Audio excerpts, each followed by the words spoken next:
বাংলাদেশ হবে যুব সমাজের বাংলাদেশ, আকাঙ্ক্ষার বাংলাদেশ, সৎ নির্ভীক সাহসী নেতৃত্বের বাংলাদেশ।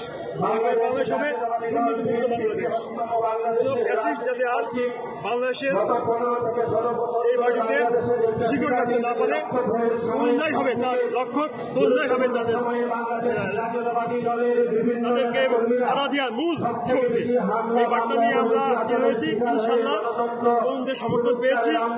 আজকের এই সমাবেশ লক্ষ লক্ষ তরুণদের সমাবেশ এই বার্তায় দিচ্ছে আমরা যে উদ্দেশ্য নিয়ে মাঠে হাজির হয়েছি, আমাদের প্রান্তীয় নেতা তারেক রহমান সাহেব তরুণদের আকাঙ্ক্ষাকে সাথে নিয়ে নতুন বাংলাদেশ গড়ার যে স্বপ্ন দেখছেন, সেই স্বপ্ন বাস্তবায়ন হওয়ার কথা বলেছেন।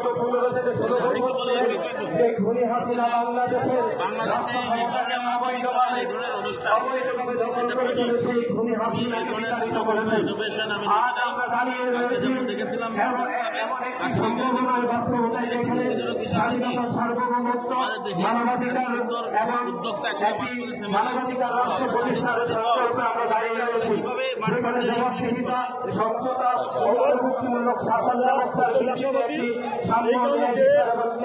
দেখেছেন যিনি এই তরুণ সমাজের নেতৃত্ব দিচ্ছেন, তরুণদের আইকন হিসেবে যিনি ইতিমধ্যে বাংলাদেশের তরুণদের মাঝে নিজেকে প্রতিষ্ঠিত করতে পেরেছেন, তিনি হচ্ছেন বাংলাদেশ জাতীয়তাবাদী দলের তিনি তরুণদের মন জয় করতে সমর্থ হয়েছেন একইভাবে যে তরুণরাই পারে আগামী দিনের বাংলাদেশকে বিশ্বের উন্নত পর্যায়ের রাষ্ট্র হিসেবে পরিণত করতে। সেই সেন্টিমেন্টকে ধারণ করে ইতিমধ্যে আমরা সারা বাংলাদেশকে সংগঠিত করেছি। 5ই আগস্টের যে বিপ্লব, যে অভ্যুত্থান এবং ছাত্র জনতার যে একটি মাইন্ড ব্লক হিসেবে আমরা দেখছি, সেটা নেপথ্যে ছিল তারেক রহমান।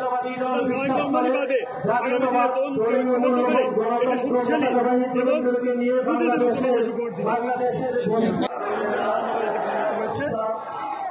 আমরা লক্ষ লক্ষ তরুণের সমাবেশে একটি বার্তা দিতে চাই, আগামী বাংলাদেশ হবে তরুণ সমাজের বাংলাদেশ, আগামী বাংলাদেশ হবে তরুণ সমাজের অধিকার আদায় বাংলাদেশ, আগামী বাংলাদেশ হবে বঞ্চিত তরুণ সমাজ যে ভোটাধিকার পেয়ে বঞ্চিত হয়েছিল, সে ভোটাধিকার প্রতিষ্ঠার বাংলাদেশ।